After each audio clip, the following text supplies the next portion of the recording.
marijuana and hops are related, and I think they're in the same family, like kind of Binaceae or something like that. Some Latin word. It's the same family. Yeah, they're not. They're related. They're like, but they're very distantly second related. cousins. I'm not a botanist. Would someone who studies plants in Florida be a phlebotanist? A phlebotanist. No, Yeah. I don't think so.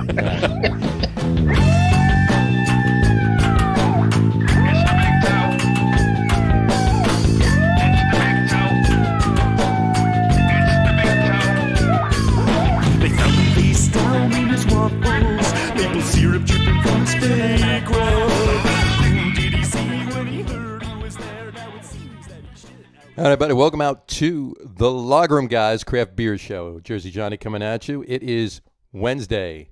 Sorry, no, it's Tuesday. Tomorrow's Wednesday. The sports show is on Wednesday. It's Tuesday, May 18th, 2021. With me, as always, is none other than Mr. Beer Samurai eating something. There he is right there. I love Reese's Day, so. It is I Love Reese's Day. Wait, what is that you're eating? Reese's peanut butter cups. Oh, like these? Like those. Like these? You got two. I got four. Well, la-di-da. That would be more then. There you go. I also got these. I'm trying to figure out. You said these are good. Those are good. Are they? Those are good. So you pick them up. I'm gonna give those a shot as well because I'm starting to get hangry. Because I had a huge lunch, but unfortunately I'm on the downslide of that lunch. Is that right? Yeah. Well, cheers to Happy Reese's Day. Yeah. Oh my God, I hate when they double cup it. Double cup it. There you go. Depending on what sport you're playing, you need to double cup it. So. Australian rules football, Australian rugby. You better double cup. Australian rugby or Australian rugby?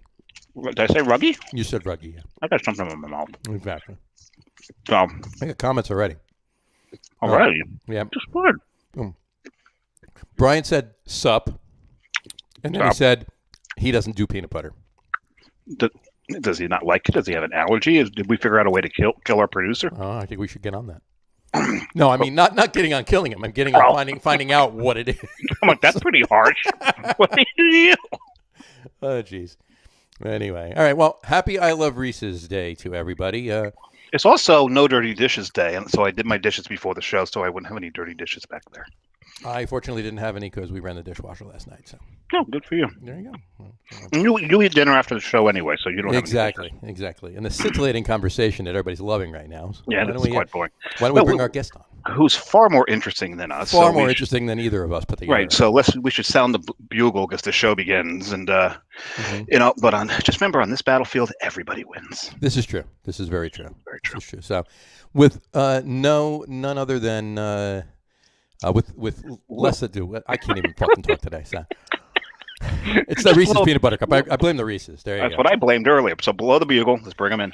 Without further ado, is what I was trying to say. Let's bring on Mr. Al Gattullo. There he is, right there. There he is. Right. Gentlemen. How the hell are you, sir? I'm good. How you doing? Pretty good. Getting drunk on Reese's, apparently. Well, nothing wrong with that. Nothing wrong with that. No. Someone spiked our Reese's. Apparently. So, what are you drinking? I see you already got a beer open. I am drinking a Wet Ticket Hefeweizen. Very nice. This is probably one of Tim's best beers that he makes, and I'm Nice. I'm really super happy that he finally decided to can it, because for the longest time all he was canning was the Kolsch, and I said, you got to can the Hefeweizen, and he finally took my advice. If for nothing else, just make some for a couple cases for you. Right, exactly. Yeah. Exactly. Now, But, is it one of his best beers because it's your favorite style, or because it is actually one of his best beers? It's one of his best beers. I love the style, and there are not a lot of people that make a really good Hefeweizen. A lot of them are kind of mediocre, Sure. Especially in this country. Obviously, you go to the homeland, and that's a different set of circumstances. But Absolutely. Italy, you're Italian. yes, exactly, exactly. Right in Italy. There's so many great Italian Hefeweizens. Right after the grapes. I tell you. Right after the grapes, they pull out the hops. It's Exactly. So I'm surprised Stanley Tucci hasn't done it yet on a CNN show. Yeah, exactly right. But it's one of the first beers I think I had when Tim opened, and it is just, he nails it every single time. He doesn't try to do a twist on it, a variation, whatever it is. It's classic, it's clean, it's crisp. It's exactly what I want when I want to drink something light. I love this beer. It's fantastic. Nice. There you go. Very nice.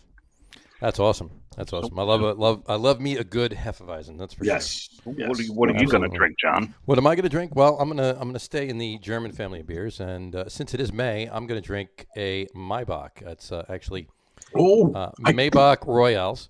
I got one of those in my fridge. I'm going to have that next. That's awesome. Very nice. Very nice. Where did you get yours? Well, I got mine at Source. You got yours at Source? Just like Johnny did with his hat on there, and this is he got his at Source too. We had a nice conversation last Friday. We did. We had a little day drinking, impromptu. It was nice. Yeah. Nothing wrong with day drinking. No, but impromptu day drinking is better because I went there just to pick up my beer, and I was like, you know what, I'm gonna have one, and then literally within 60 seconds, Matt sits down and he goes, "Oh, John Flatunk's coming." And I said, "All right, well, you know what, I think I'm just gonna have a couple of beers." And the next thing you know, it was 3:15. Oh, exactly. Wow. Matt being our other producer. I think he might have chimed in already. Nope, not yet. Brian just said, "What? John was at Source?" Yeah, right. Big surprise. That's it. And then he actually also said, if there are Italian Pilsners, why not Italian Hefeweizens? So I think there might be. There's got to be. There has to be an Italian brewery that made an Italian. Baladin's got to have done one. Right. Funny story. When my beer show started, and hard to believe that it's already 5 years. I'm doing the show. Nice. The first year, my producer sales guy comes to me and he goes, these Italian guys, they want to. They're thinking about sponsoring the show, and they have some Italian beers. They want to give them to you and take them home and sample them or whatever, this and that, and give me some feedback. Okay, so he hands me, every one of them was like a giant, and I wouldn't say a giant bottle, but like a 375 or a 750 of whatever it was. One was a stout, one was an IPA. They were trying to do all the different styles. Right. Every single one of the beers was terrible. It was some of the worst beer I ever had. And I went back to I said, I can't do this. He's like, what are you talking about? I'm like, these beers are awful. If these guys pay money and I got to sit there and say these beers are great, they suck. Yeah. Like these guys got to get somebody different. I don't know what. They were so insulted. They were telling me about how the guy was a master brewer and this and that. I'm like, well, he needs to go back to brewing school because every single one of them, it was like drinking beer from, let's see, what's that brewery in Cranford that everybody hates on? You want to name it? Yale Terrace. Yale Terrace, yeah. The one that every beer is sour, and he's not even making sours. He's not making any sours, yeah. No. Yeah. So, I think my first clue on that brewery was when I walked in, and they had a plastic tank in the back of the room as you walk up to the front of the brewery. And the guy goes, "Oh yeah, that's where we make the beer. Is that right? What else do you make in there? You do your laundry? Others. I mean, yeah." And so, I'm shocked that I think we uncovered the mystery of the sour beers.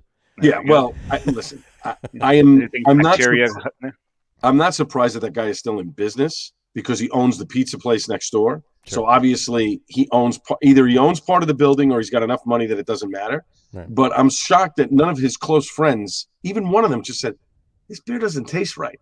I mean, I could not drink one of his beers. Awful. Now, you brought up your radio show. Ooh. Why do you open a beer first there, Dave? Oh, well, I have. I just haven't announced it yet. I've got I went with England, actually. You went with England? Where'd you go with England? I went with a Robinson's. So Robinson's Brewery, as everyone, a lot of people know, they have teamed with Iron Maiden to put out the Trooper series. And I got Fear of the Dark, so I figured if I'm eating Reese's Peanut Butter Cups, something hoppy's really not going to work. Yeah. By the way, on that note, my Bach doesn't really go well with Reese's Peanut Butter Cup. No, I wouldn't imagine it would. But I had to take a sip of water before I have the second sip. So. Well, we'll see how this works with the Reese's Peanut Butter Cup. But had to go with this. And if I'm drinking, if I'm drinking something metal, it's got to be out of the skull glass. Nice, right? Nice. Yeah. There you go. Nice, very nice. And this is more of a it's more like the classic older stouts, more like a actually it's kind of like more like a brown porter, but it's a light body. It's got some actually decent roast to it. Nice. I really thought I'd not super thin. No, it's super thin. Of course, it's super thin. Right. But I thought I'd like this less. So you're disappointed that you like it a little bit. It's actually I can drink this. There you go. Well, apparently you will. So. Matt, you're not going to waste it. Mm-mm. Speaking of Matt, he chimed in, said he had the Maibach the other night. It was tasty, and he said, "What's up, Al?" What's up, Matt? How you doing, brother? Cheers, Matt. Good, Matt. Absolutely. Brian had it too at beer barbecue bacon fest. I think it's beer bacon barbecue fest. Beer bacon barbecue. Yes. How did you survive it this year, Al? Yeah, I'll talk about that for a minute. Yeah. Well, you know what? It's interesting. There were not as many food trucks as there were in previous years. So, I'm assuming it was because obviously maybe they didn't want to come because it was going to be too busy or whatever. I don't know. But she only had, I think she only had 5 trucks or 6 trucks. Usually there's 10. I was going to say 10 or more, yeah. Right, and obviously the original place that she has it, the field is much bigger, and so they're in a bigger ring around a circle. But in the men in sports arena, the field adjacent to the hockey rink, the field isn't as big. So she only had 5 food trucks. There was plenty of beer, but the food was really good. And you know what? I kind of liked that there wasn't a lot of food trucks because we didn't get overwhelmed with 15 different things. The first year we did it, one of the guys who was making ribs, he brought each of us a rack of ribs. There were 5 of us. I'm like, dude, we're okay with 1 rack and we'll share it. We're okay with that. We're not, we're not Gavones. I mean, really, it's not that. So there's no 3-day meat coma afterwards? No, there was not. I actually came home and then went out to dinner. So I gotta ask, did you finish the rack? No, there was no ribs. Oh, that year? Oh, yeah, absolutely. Yeah. Well, you can't go waste. Come on. Not a Gavone, but what was it? 2 years ago. That's where we met. Yes, that. That's correct. And I remember not wanting to eat for about a day and a half. I remember that because I got home and my wife was like, "Oh, so we're going out to dinner, right?" And I'm like, "Yeah, no, that's not happening. Sorry." I think it was you were the one that wanted to pull Scott Wells and sleep under the table. Yes. Yeah. I was ready for a nap halfway through. Absolutely. But I had to warn him that because we had so much beer that the ones I wasn't finishing, I was pouring under that table. Right.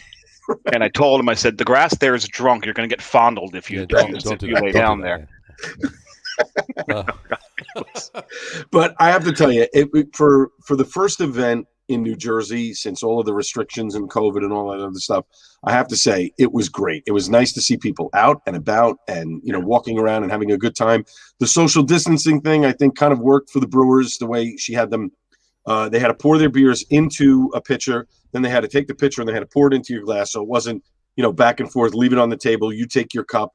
So I think from that standpoint, it kind of worked out. Some lines got a little backed up, but for the most part, I think it went really well. And listen, a lot of good beers. It was very difficult for us to kind of narrow down the winners, which was great. Some were, some of the brewers, it's the same old. I want, some variety and new stuff. And some of the brewers did. South 40 Brew, who won the most unique beer, they did a Saison, Spring Saison, which was fantastic and was just completely different from what other people had done there, which was great. Who were the other winners? Do you remember? Bolero won the Pina Colada for the People's Choice, and then Ross Brewing won for their Royal Brew, their Belgian stout, big, the chocolate, dark, deep chocolate stout. In fact, John from Ross had given me 2 bottles about a month ago, and I hadn't cracked them yet. So that was the first time I actually had the beer there. Mm-hmm. And let me tell you something. That's a fantastic beer. It is very complex. It's deep. It's chocolate. It's roasty. It's got, that little bit of booziness to it, but not overwhelming. They did an excellent job with that beer. Nice. Yeah, I got a bottle downstairs myself. I got to open it soon. So yeah, it's definitely a dessert beer. For sure. Or a fire pit night, and you want to crack it and just have it with share it with a couple of friends. But it is an excellent beer. They did a great job at that. Good. Very nice. Awesome. That's awesome. Yeah. So PJ's posting about it and boasting about it, and rightfully so. Rightfully so. It's a great beer. Yeah. Really talked about it on the show. That was one of the. He drank that beer on the show. Yeah. Is that right? Oh wow. Wow. So we did not. He did, but because neither of us had it. Yeah, I'm gonna have another. Psych. Yeah. Right. Yeah. Would you like one? At least he could have done was at least giving you guys one to share. Well, he did offer, but we haven't seen him since. So. Yeah, we haven't. Okay. There you go. Likely story. All right. There you go. There you go. We'll shame him into. Not as quite as mobile anymore. This is true.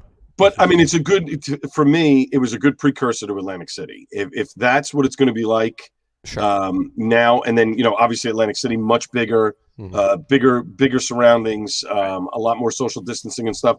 I think if it's done properly, and John always puts on a great event, it's gonna be a great time. Yeah. Hopefully the rain holds off, but Yeah, from what he told us about what he's done, the way he's laid it out. He even on the show he showed us the layout. It was great. We got to see the map. It sounds like he's done a great job in putting distance there. Yeah, and the city wants him there. I mean, they have worked with him to make this happen, which is a great thing. I mean, when you can have, the city, the town, whatever it is, work with you to make something happen like this, when, listen, let's face it, you're going to have your amateurs there. It's going to be a bit of a shit show. They're going to be, a couple people are going to be getting bombed and whatever.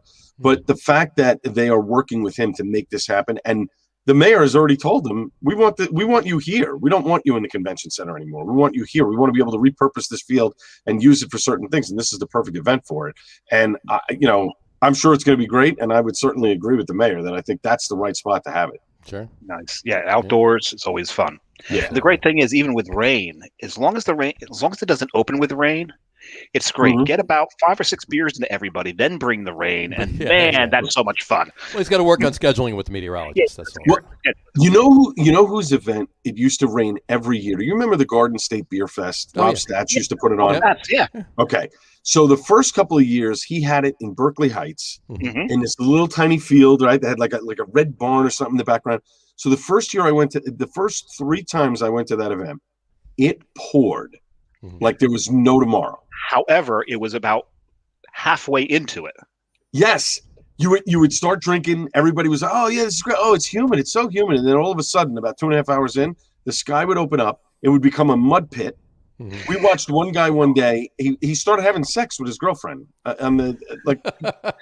He's rolling over this and that. We're like, what? It turned into Woodstock. Yeah, exactly. That's exactly what it did. And then when he moved it to Randolph, Anchor Golf World. Yep. Right. When he moved it there, it didn't rain again. Never rained again.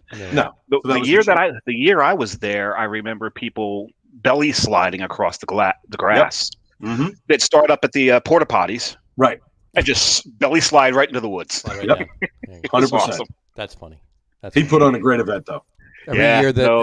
Almost every year, not every. There's a couple that weren't, but almost every year that I did Tap New York up in Hunter, same thing. Rain most of the day, at least on the Saturday, or even a little snow. Actually, it's the end of April, the event, but it's up in Hunter, and that outside tent, which is the biggest amount of brewers outside on the bottom of the base of the mountain.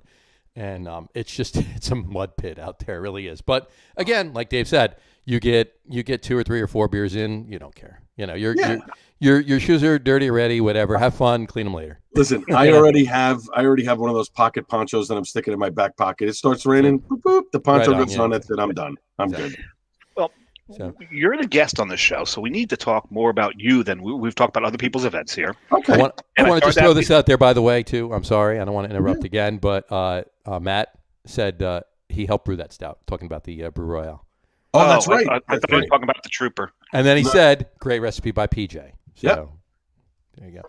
I remember he mentioned that to us at Source on Friday. And yes, he did. And then Brian said South 40 was definitely good. Wants to visit them. He hasn't. Here, I'll just throw it up. I'm actually, oddly enough, we're going to talk about my radio show. I'm interviewing the owner of South 40 this week, and I'm going to have it on. I'm not doing it this weekend because this weekend's going to be a little bit of a special show. Next weekend, for Memorial Day weekend, I'm going to air that interview. Beautiful. So tell us the details of your show. Yeah, go for it. So my show is basically we talk about beer. Obviously, we try to focus on New York and New Jersey breweries, but also restaurants and other things as well. The show is basically about small businesses. But we feature obviously other breweries from across the United States. We've had plenty of the different brewers on, from Stone Brewing to Founders. A lot of the local guys have been on, although Augie has not been on the show yet. I did have Michael Caine on once at the very beginning, which was good. Mike was very good. He was actually a lot of fun to talk to. I know everyone go, what? A lot of fun, he was. He could be a little dry, yeah. But he was great. And what I want to do is to spotlight these small businesses and give them a push, when needed. If they need some help in getting a message out there, or they need they need the platform, I want to give it to them. Now, the show started in a very funny way. So fast or rewind to 6 years ago. It is the summer of 2015, and I am at my community pool in town in New Jersey. And my buddy calls me and he says, "Hey, I just got laid off. What are you doing?" I said, "Well, I'm at the pool with my son. Why don't you come by and we'll go for a swim." Okay. So he pulls up, whatever, he gets out, comes out. I'm lathered up with all, sunscreen. My son's in the pool. I'm just about to jump in. I see my friend, and what happens? Can everybody please leave the pool? There's been an accident. So apparently some kid took a dump in the pool. So picture it was a day bar. Yeah, exactly. Yeah. So picture 90-degree day, and now this kid's taking a dump in the pool. The pool's closed. What do you do? So I said to my friend, I said, "Listen," I said, "I just got some beer from Coronado Brewing out in San Diego. Come back to my house. We'll have a couple beers in the backyard." All right, great. So we start drinking. I take a picture of the beer. I tweet it out. Within 2 minutes, I get a follow from Coronado Brewing and a message from one of the PR people. And she says, "Oh, I'm originally from the East Coast. Thanks for showing us some love. What's your address? Would love to send you something." Okay, so I send her my address. I'm figuring, a hat, a sticker, whatever, a T-shirt, this and that. 4 days later, I get a box of beer, T-shirts, hats, a sticker, all this. I mean, there was at least like a case of beer in this box. I couldn't believe it. So I'm doling it out to friends and giving it to a few people, this and that. And my friend who was at the pool, he says, "You should do a radio show on this." And I'm like, yeah, all right, whatever. So another month or two goes by, and I start taping these little YouTube videos reviewing different beers. One of the sales guys that I work with sees it, and he says, "We should do a radio show." I'm like, yeah, whatever. Christmas party comes that year, and my boss comes up to me, and he says, "So I hear you want to do a show about beer." You were already doing a radio show at the time, right? Right. I was with Joe Piscopo at the time. Right. So we do a political talk show. That's my 5-day-a-week job, right? So my boss comes to me at our Christmas party, and he says to me, "So I hear you want to do a beer show." And I said, "No, I don't know where you heard that from." And he says, "Well, so-and-so talked to me and so-and-so and whatever." I said, "Okay." He says, "Well, listen," he said, "I saw one of the YouTube videos. Looks great.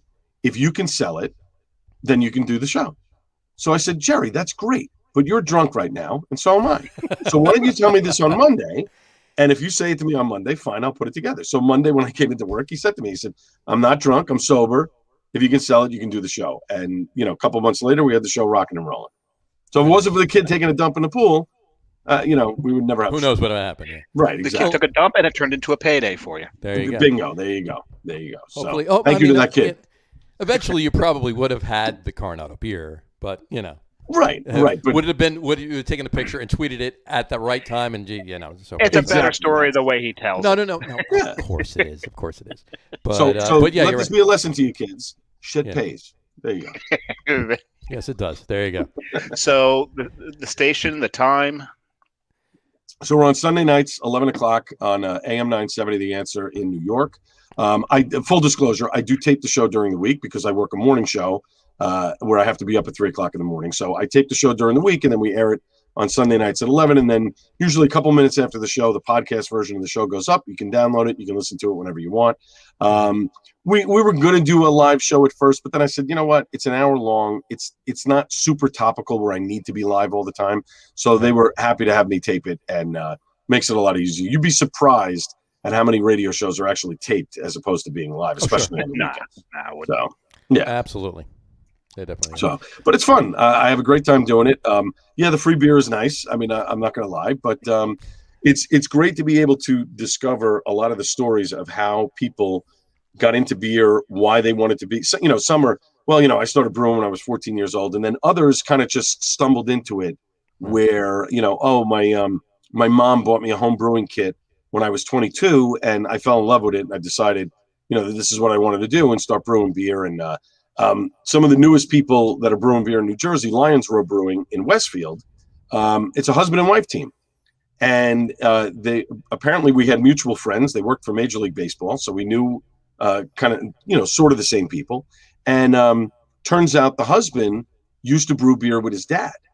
And that's how he got this love of wanting to brew beer, because it was something that he could do with his dad. And they had a bond together. And the father passed away a couple of years ago before they could open the brewery. And he said, you know what, this is what I want to do. I want to open up a brewery, and left a job in Major League Baseball to start this. And that's a big leap when you have a young wife and a family and responsibilities absolutely. and all this other stuff. So it's a cool story. Now the stories are definitely the best thing about doing this. And the reason John and I do this, right? Yeah, absolutely. And so wait a second, back up something. You can do a show and get free beer from it? Yeah, it's amazing. I did a show where we did video. When does that kick in? You gotta make some calls. That's what you gotta do. We gotta make a couple of phone calls. Brian, Matt, get on that, will you? Yeah. I did a show 21 years ago where I worked for a media company. Funny story. I worked for my first job in the radio business was 30. Oh God, I'm really dating myself. 30 years ago, back in 1991, I worked for the place where rock lived, 102.7 WNW. Oh, that was one of my favorites. Yeah, absolutely. So they're I worked on now. Yeah. Well, no, they're what are they now? They're soft rock or whatever. It's soft. It's like a pop alternative. Yeah, pretty much. Terrible. So it was the station that I grew up listening to. I got an internship there at 21 for no money, by the way, folks. When you start out in the business all those years ago, I worked. Scott Muni's still there? No, Scott Muni's dead. Was he then? Yeah. Oh no. Oh yeah. Absolutely. Yeah. Absolutely. Scottso in the afternoons. 2 to 6. Absolutely. So I get the job there, and I'm excited as could be, and I ended up working for these guys years later, but I'll get to that in a second. So the job at NEW, some of the greatest moments of my life. I got to meet Patrick Stewart when he was doing A Christmas Carol. Oh, so we got to see the performance of him playing every part, which was just lights out, unbelievable. I've got it on CD. Yeah. He comes in the next day for the interview, and I bring my friend with me. We're both huge Star Trek geeks. So like idiots, we're wearing these Star Trek 25th anniversary shirts, but they're from the original cast. Right. So two complete geeks standing in the radio station waiting for this guy to come in. And the studios were not that big. They were very small. So Tiny. Patrick comes off the elevator, and I go to greet him, and I say, Mr. Stewart, I'm a big fan. I love the show. Watch Next Generation all the time. You were great in Christmas Carol. He looks me up and down for about a half a second. He goes like this, and then he goes, "Thank you. Pity about the shirt, though." And he walks away. I'm like, wow, just a shot right in the heart. I'm like, all right, thank you. Yeah. So at one point, I get a picture with him, but he doesn't know we're taking the picture. So we're behind him in the studio, my friend and I, and the producer takes the picture of us. And then the producer, who's my boss, turns around to try and make a Star Trek joke. He takes his Sony headphones and he goes, Patrick, look, I'm Geordi. And he lowers the thing to his eyes, like the visor. And he's trying to make like that he's wearing a visor. And Patrick Stewart just looks up at him and then looks back down at his notes. It was hysterical.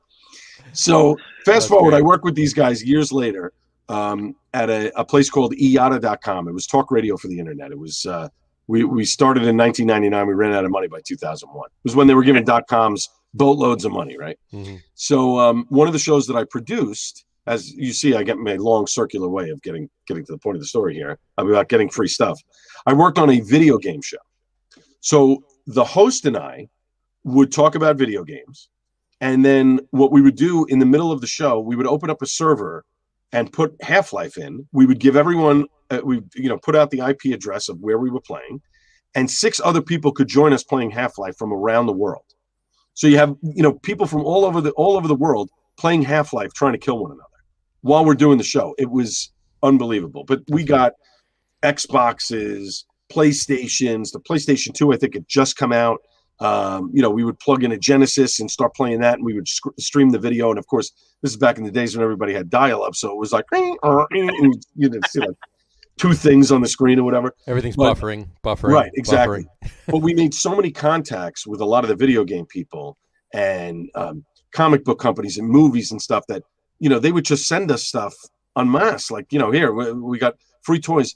One toy company sent me the Spinal Tap dolls. They made Spinal Tap dolls with little sound chips in them. And they sent me, I'm not kidding, they sent us 2 cases. So I took the 3 dolls home. My other buddy takes 3 dolls home. We still had like a case and a half left. We gave a couple away. And then I ended up trading the Spinal Tap dolls to one of the big head editors at DC Comics, who gave me like these paperback trade paper hardcover paperbacks that I wanted in exchange for these Spinal Tap dolls. Mm-hmm. Like that was the trade. I was like, "Do you want money for the paperbacks?" Said, no, I like those Spinal Tap dolls. Can I get a set? I'm like, "Yeah, I could do that. That's not a problem." So, you trade off. But it was unbelievable. The amount of stuff that we used to get was just ridiculous. So you've had your fingers in a lot of different aspects of the radio world. Oh yeah, and you're even in sports. That's correct. I do. That's why I wore this shirt. I like that because those are the two teams that I cover. You are the ESPN voice of the Jets and the Giants, right? Mm-hmm. So what I do is I cover them nationally for the network. Basically, what I do is during a game, when a team scores, I give a quick 20 to 30-second update that you can hear nationally. You can't hear it locally in New York, but you can hear it across the country. And then after the game, I go down in the locker room, and the producer and I, we get a list of players that they want to interview. I try to get one of them, and then usually they'll do the interview on the phone, and then I get paid extra for that. So they pay me for doing the updates, and then they pay me for the guest. So it works out. I mean, a lot of guys do this, and they can piece together a nice chunk of change for the day. Sometimes you can make yourself $500 for the day just working football. Sure. So it's nice. It's a little extra scratch. That's all. So you worked. You started back at 102.7. Right. And then, of course, upstairs from 102.7 was... Well, not at the time. See, when I worked in NEW... This is 91, right? This is 90, yeah. Right. So when I worked there, it was the old studios on 3rd Avenue and 42nd Street, which was where the last automat was on the first floor. I don't know if you guys remember the automat. That's right. Yeah. They have one open now in Jersey City. Yeah. So the automat, for you youngsters out there that didn't know, you walk in, it was basically this cafeteria-style restaurant. And you walk up to these shelves, and the shelves had different sandwiches and fruits and desserts and all kinds of stuff. And you would put money in, coins, to the corresponding thing that you wanted. Then you'd open up the door and you take the sandwich out and, unwrap it and you'd eat it. Or you get a cup of coffee or whatever. So that automat was there. I think the automat closed in 93. Early. And then it just reopened one at Jersey City. Yeah, the one in Jersey City is a little different, though, because it's a chef preparing hot meals and putting them into the doors, correct? Oh, is that right? Yeah, that's the way I read it. Interesting. See, there you didn't know how old the Jersey City. Well, the automat there, you didn't know how old the sandwich was. It could have been 3 years old when you were. It could have been, 3 years. You were lucky if it was 3 years old. Right. I mean, then it's fresh. Right. No. Which was funny because the old Woolworths, was across the street from NEW at the time. So that was kind of another flashback of sitting in front of the counter and ordering, whatever the special was for the day. Exactly. So, God, I was eating myself. I know. It was probably 95, 96 when they moved over to 7th Avenue. Yes, that's right. 7th Avenue, yeah. Yep. But yes, I was at Wynn's. When I left NEW, I left with two guys that had been working there. We started, or they started, I came in as an employee, but they started their own radio station. They bought time from a Korean owner who owned 105.9. And we did the mornings there, 6 to 9 a.m. It was called Radio Free New York. And we were the first radio station in New York playing a lot of alternative music that people weren't playing. We had bands come and play in this custom built studio that we had. We had a guy vomit on the air while he was singing, which was great. That was always a fun thing. Wow! And we thought we had it when Augie peed on the air during our podcast. See? Oh yeah. No, more than once. But no, vomiting. That's trumped. I'm trying to remember the band. I think it was Screaming Trees. I'm not 100% sure, but I remember he was singing, and then all of a sudden he looked at the guitar player and he just said, "All right, man, just go for it." And he turned around, grabbed the garbage can, and just threw up. We're like, "Oh, okay, good, all right, cool. There you go. Yeah, great." There you go. That was radio too. Yeah, I mean, exactly. Augie didn't pee in front of the screen on the podcast. Though. We did hear him off to the side though. Right. So. We had Barenaked Ladies was one of the big bands that came up and played with us. In fact, they did an all acoustic set where they created a song right there in front of us because all the people that were there, we had like 15 listeners or whatever, 20 listeners that were watching. They knew the words to all the songs, so they said, "We're going to do a song right now you don't even know the words to because we're going to make it up right here," and they did it. I mean, a 4-minute song was hysterical. The drummer played the drums on a suitcase. Nice. So just wild stuff. We had a blast. They're good guys. I've met them before. They're good guys. They did something for me years later, which was hilarious. So I was working for a syndicating company in the mid to late 90s. And the woman who was my boss, she would wear this ratty sweater when it got cold in the office. Right. And the thing was disgusting. And everyone was like, Connie, why don't you just bring something new in her, a sweatshirt or something? No. She said, I like my sweater. So she goes on vacation. And we took the sweater, and we were in Rockefeller Center. So we took the sweater and we went out, and I convinced people that we were working for the David Letterman show, and this was going to be a segment on David Letterman. And would you please put this sweater on, and we're going to take a Polaroid of you, and you'll be on TV tomorrow night. Oh, yeah. Got total strangers, like 30 people to wear this sweater. Took Polaroids. We put them all in a big piece of oak tag, and we presented it to her when she got back from vacation. So she flipped out. She throws the sweater out. She puts on this other thing. A year later, we take the jacket out. And Barenaked Ladies is doing a noontime show that K-Rock was giving tickets away to. We go down there. I go backstage, and I ask Stephen Page, would you hold this jacket up so we can take a picture? And he's like this. Okay, sure. Take the picture. It was hysterical. She's like, who are these people? We're like, they're Barenaked Ladies. They wore the jacket. It was great. So. That's funny. That's great. You got to have fun. You got to have a little fun. Yeah. Al and I actually uncovered something the other day while we were sitting in our impromptu day drinking session at Source.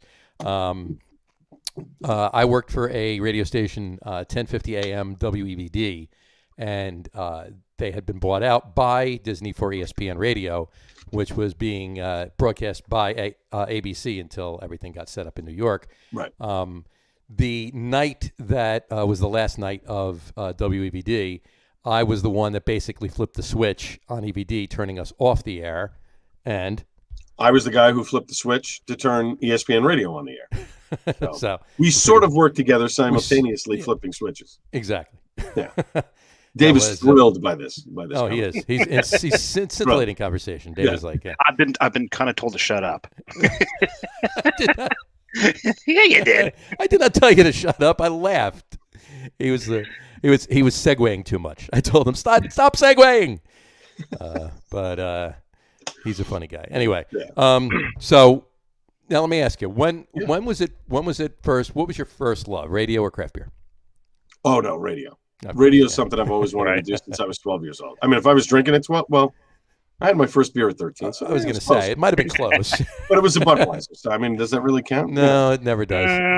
And somebody did you ever actually enjoy? And I don't mean anything by this, obviously, to anybody out there that does enjoy Budweiser, and that's fine. Knock yourself out. But did you actually ever enjoy drinking Budweiser?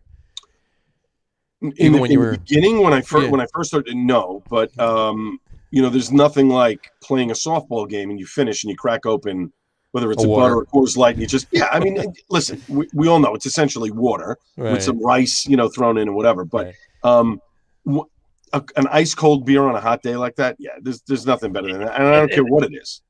Oh, you take one out of the back of the fridge after mowing the lawn. Exactly. Right. Exactly. I was just going to the point it could be 3%. It doesn't matter. I was just going with the point that, like, when I was like 15 or 16 in one of our friends' house, and he said, "Oh, we got some Budweiser." So I'm like, "Okay, do you have any soda?" Because I didn't want the Bud. Oh wow! Look at you, picky at 15. No.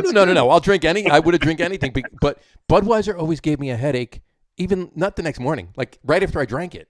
Oh, really? A headache from it. Yeah. I've got John's heard my theory behind that. What's that? What is it? Tell us. I actually think they put MSG in it. Really? You think? Interesting. It's an interesting thought. So that's why all those Chinese. Don't they have to disclose that though? No, in beer you don't have to disclose ingredients. That's right, because there were a couple of lawsuits about that. You have to disclose ingredients to the TTB though. Yeah, but not to the public. Right. No, that's true. I suppose it's Brian said it's the Beechwood chips. He said that's what it is. But no, my first love has always been radio. Yeah, definitely. When I was 12, it was the job that I wanted to do.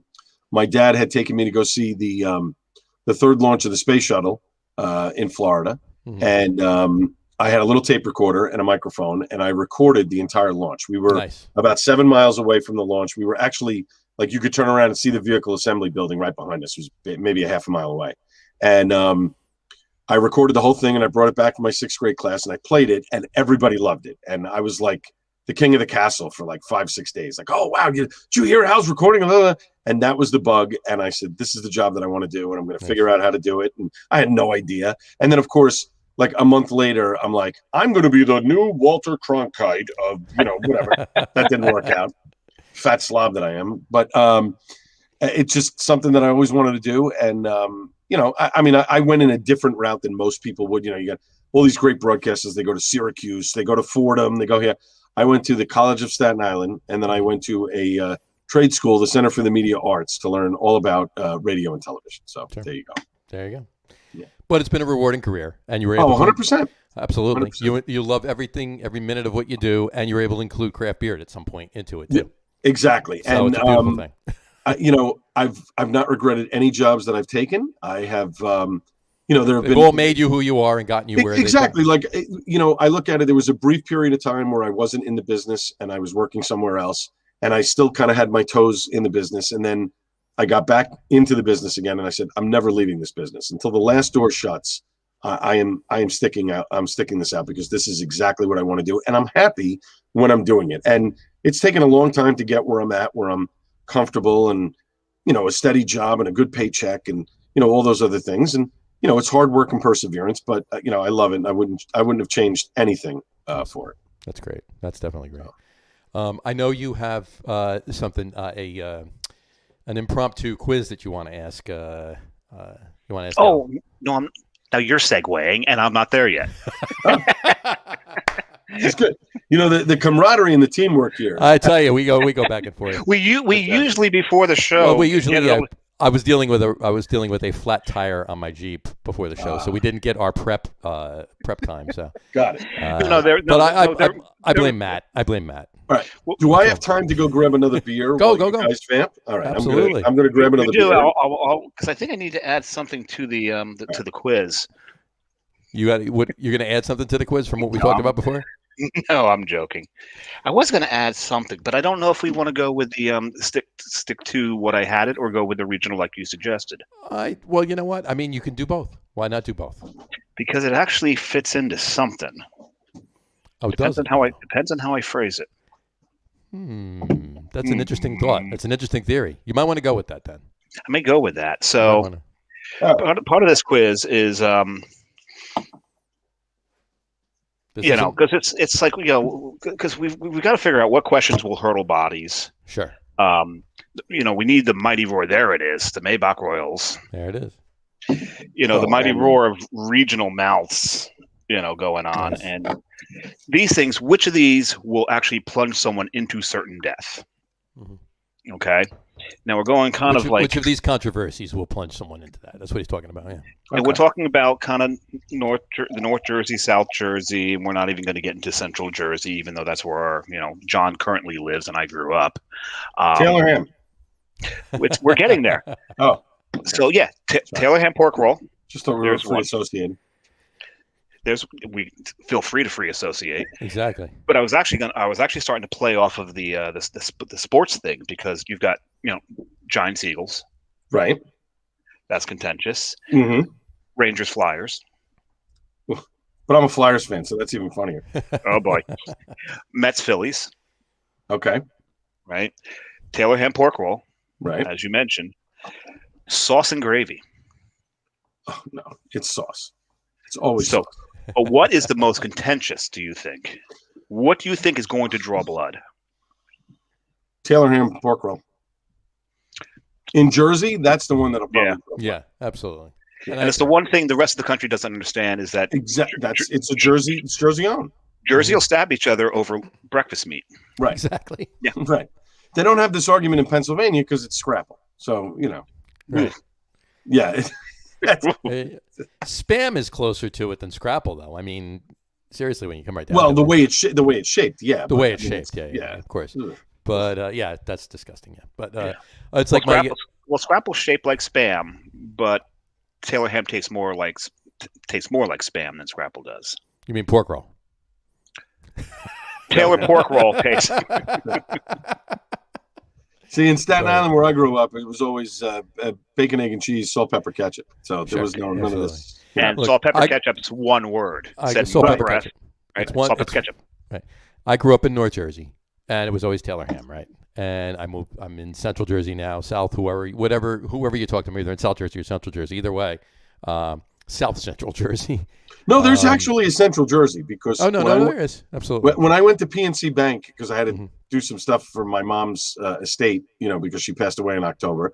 Every time they called the main branch in Pittsburgh, they always identified themselves.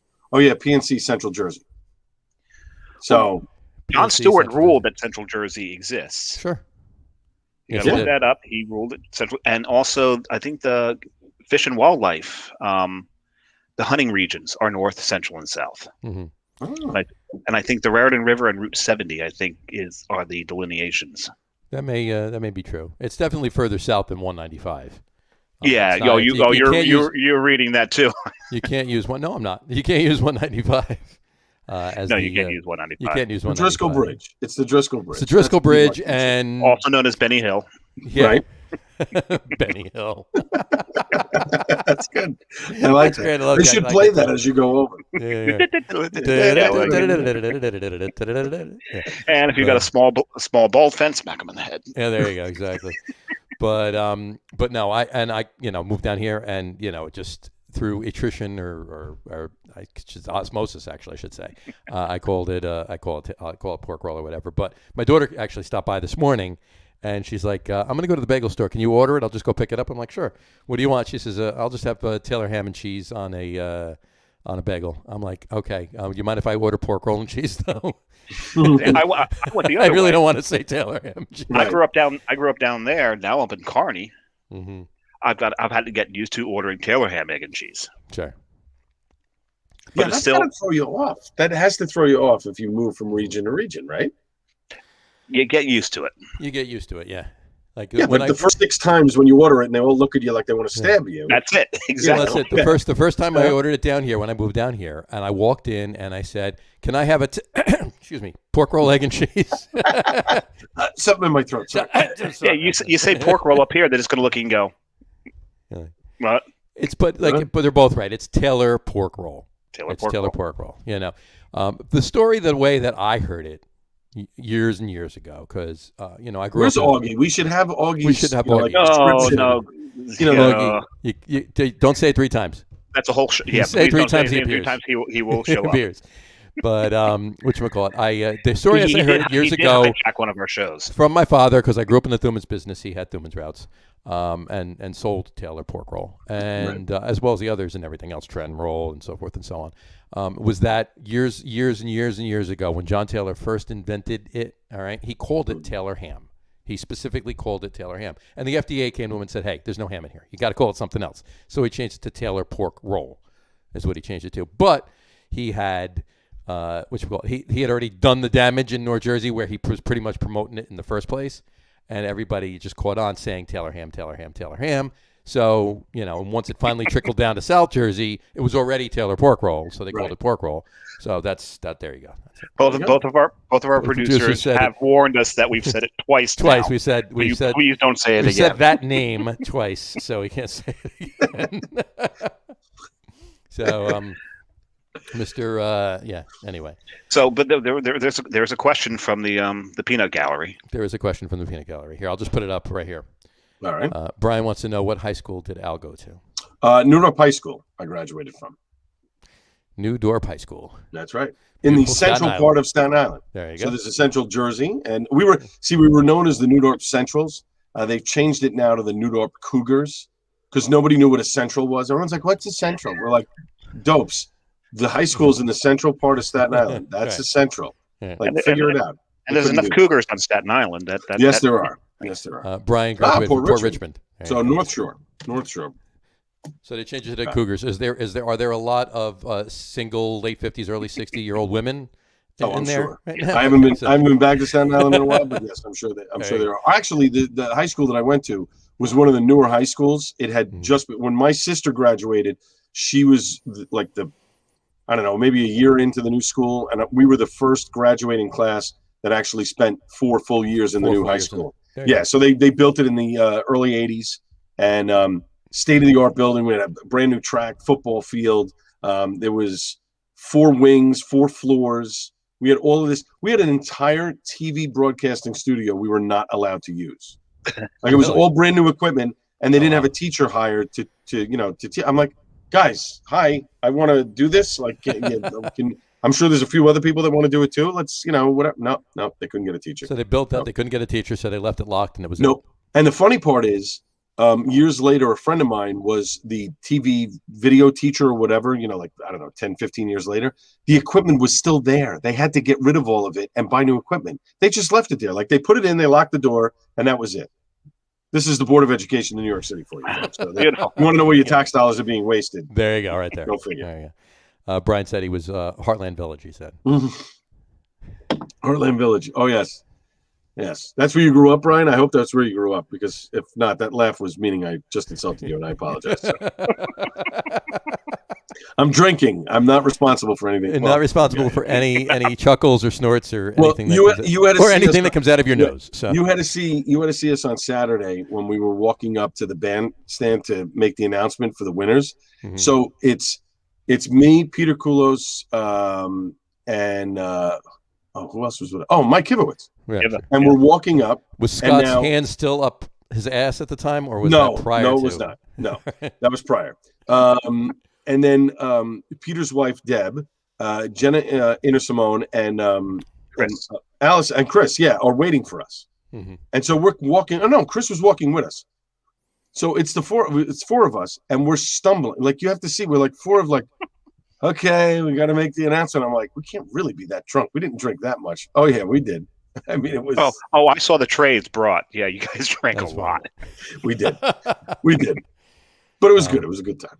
Brian said yes, that's where he grew up. Ah, very nice. So there you go. Very nice. Apologize, Brian. Sorry. Or let's laugh at where Brian grew up. One or the other. No need. No. Heartland Village was by the Staten Island Mall, so everybody thought that was like mutant territory. So I spent I spent many a time over in my younger days of high school days, I should say. Grew up in Bergen County, but we always we had friends in Bayonne, and we always went over the bridge and drank in Willowbrook Park. Oh, there you go. So, okay. Yeah, Willowbrook Park, not that far from the Bayonne Bridge. Right over the bridge, bing, bang, boom, you're right there. Yep. And absolutely. Straight shot back to Bayonne. Listen, Staten Island had some charm to it growing up. I enjoyed living there. It was a lot of fun. It was. I'm still very close to one of the guys that was with me at the beer, bacon, barbecue thing. We're best friends. We've known each other since we're 7. Our houses were, in back of one another. I mean, nice. And we've been friends ever since. You made great friendships there, and it was a lot of community. But in the last 25 years, they have overpopulated, overbuilt. The house, the block I grew up on had 8 houses. There are 16 there now. Oh, jeez. I mean, it's just wherever they can drop, 3 houses, they put it down there. It's horrible. It's horrible. Brian said he hates Staten Island. I don't hate Staten Island. I dislike it strongly. I mean, there's still some nice things there, but I dislike it strongly. And he also said keg parties at Willowbrook Park. There you go. Yes, if you went to them, who knows, Brian? You and I could have actually been at the same keg party at Willowbrook Park at some point. Or at the Cove down in Newport Beach, or Midland Beach, South Beach. There was keg parties everywhere. But there's good breweries on Staten Island. Killsborough, over on the North Shore near the Staten Island Ferry, is just unbelievable. I mean, you want to talk about top notch. No joke. They are actually building. They have a very small brewery inside of a restaurant that is barbecue and whatever. And the name is escaping me because, of course, I'm drinking and I can't remember. Craft House, Staten Island Craft House is the name of the restaurant. But Killsborough brews their beer inside of there. But Sean Torres, the owner, is now building out an actual brewery and a tasting room, which obviously because of the pandemic, this was 2019 he was starting. So I think by the end of this year he's going to have it open. Don't quote me on that, but he makes some unbelievable beer. Nice. They really do a great job. Flagship is right down the street from him. Sure. They do a really nice job. They have a real nice facility. Trying to think who else. There's one of the brewer on Staten Island. I can't remember off the top of my head, but Killsborough is just phenomenal. If you get a chance to get over there. Yeah. I avoid Staten Island. All right. Then I'll bring. You know what? I'll get some and I'll bring you some. How's that? There we go. There you go. Done. Yeah. Well, or I may have to make an exception. I'll open the second beer. I'm gonna open my second beer. Which is from Rhode Island. Yeah, I wonder where I got this. Brutella. It's a dessert stout. Ooh. And I'll give you what type of chocolate and nut is in this particular. Gee, could it be hazelnut? Hazelnut chocolate. Oh, could be. Brutella. So I'm gonna crack this open, and let's see how it held up. Let's see how it held up. Yeah. I'm sure it did. It's not that old. It's a stout. Stout. It's an 8% stout. It's not like it's held up. It's not like it's a 4%. So here we go. I have to tell you, this Maybach from looks pretty Source good. is, oh my god. Oh wow. Oh, I gotta get one of those Brewery Strong glasses. Yeah, that's a nice glass. It is really. I love this thing. It's Axnara. That's cool. See it really, but yeah, it looked a lot like the. We just picked up a couple of the. Oh my god, the nose is still great. So. Still good. That style of glass at Two Villains. Perfect. It's delicious. Is it still good? Delicious. Yep. Yeah, it's basically a stemless teku, right? It's a stemless teku. Yeah. Yeah. So, what are you drinking for your second one there? Oh, geez, this will give you an idea of my bravery. First, I'm going to show the glass because you won't see the logo on the glass. I'm going to do drink logo. Oh, I like that. This is kind of ironic because it's a Jersey glass, and a lot of people associate this with Jersey. But so you having a Mick Ultra? Is that what you have? Yeah, there you go. I don't know. Interesting. But 2SP and Wawa. It's a Pennsylvania company, Pennsylvania brewery. Yeah. I got to ask you, Wawa's listed first. So is it Wawa's brew and 2SP kind of collab with them, or you know just what? Nice in the when I texted it to you, I was curious as to where to go with that. There you go. Well, it looks like it's got a little bit more body than the Trooper. There you go. And that is a Holiday Reserve coffee stout, correct? Yeah, so it's nice and fresh. Well, what it was Mother's Day. That was the holiday. Yes, because red and green is a good. Mother's Day colors. Absolutely works. Yeah. Absolutely. At Easter, it was Easter. Oh, a little heavy pour there. I've done worse. Okay. So has Liz. Quite worse. Yes. There's a term that I learned up when I was up in Rhode Island called Liz pour, and she's pretty well known in the industry. She's not in the industry. She's just like myself, where in Rhode Island. She drinks a lot. She's actually related to Greg Taylor from Source. Actually, yes, actually, ironically, yeah, she is. Yeah. But she gets so excited about any beer that she pours that she overpours the hell out of all of them. And a lot of people, anytime that they do that in Rhode Island, they hashtag it LizPour. Oh, that's great. That's great. So, that's pretty cool. That's funny. She was there to announce the tasting room opening for Crooked Current. Did you see that, John? I did see that. Yeah, I did see that. Yeah, very nice. We still got to make that trip up there. All right, so you've had 3 sips. What what's the verdict? Yeah, let's. You know, I like this. This held up very nicely, and it's very tasty. How do you feel about that? Wish I had your beer. Case in point. All right, and there you go. I've got the palate cleanser. I've got one of these left over that I reserved for the end of this. You know, I could probably have this other Reese's peanut butter cup because this is probably going to go good with the hazelnut and the. Yes. Yeah, that should go nicely. Should probably will. I'm gonna imbibe in. What it should do is it should open up other notes in that stout that you didn't catch the first time. This is very true. Right? So I think I will do that. Oh. That guy. All right. Ooh. Now we're rock and rolling. What do you? Oh boy. Well, its age is showing in some metallic taste in there, so we're back to metal. There you go. Well, you were going that route anyway, so you might as well stick with it. There you go. Oh my. There you go. So now that you're drinking a Maybach, so that is I'm talking to Al, obviously. Yes. So it is I don't know what I'm drinking. It says coffee stout. It's something metallic. We haven't. It's figured something it out metallic. You haven't figured it. Putting a figure on it. Yeah. If he starts banging his head, then we know what it is. So now that we're both drinking, dessert stouts of sorts, why don't we jump to our top 3s right now? What are they? Well, our top 3s this week. Here, let me put up the banner, and there's going to be a little twist. We foreshadowed it earlier. We foreshadowed it earlier, but we're there's going to be a little twist for Al because he isn't aware of exactly what we're doing. I warned him. You warned him. I warned him. I warned him. No, come on. I'm not gonna do that to Al. I'm not gonna leave Al So he's going to hanging. pick one other one? I mean, come on, big deal. So anyway, tonight our top three is top three favorite Hefeweizens. So there you go. Nice. But the twist is it's going to be top three favorite Hefeweizens other than Weihenstephaner. There you go. So Because we know full well. pretty much full well, all three of us are going to pick Weihenstephaner Hef as our number one. So well, look, they've made beer since 1040, right? Right. I mean, they kind of have gotten it right. exactly. In another 19 years, the beer will be 1,000 years old. Right. So Yeah, they might you would think they dialed it in by now. they've dialed it. So One little tweak.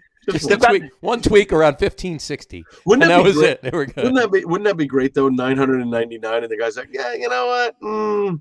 I think we need to change a little bit. What? There's one thing, right? That would be funny. That would I be great. got a great. No, listen, it's gonna be great. It's gonna be great. What? Got to taste this. Got to taste this. Right. It's good. All We're right. gonna brew it with bubble gum. This We're Wawa the East. coffee. We're gonna brew it with bubble gum. So This Wawa coffee 10 guys. stout. 10 guys chewing chewing it, double throwing bubble. it. Okay, throw it in. There you go. I'll tell you one thing. This Wawa coffee stout it tastes like they use the coffee from like. Have you ever been like in a tire shop? You're waiting for your tires to be changed, and there's the coffee maker, and the coffee's Right. been sitting there. Yeah. Yeah, they go, have a cup of coffee. You want one? Okay. We just brewed it last week. Go have With some. that powdered cream.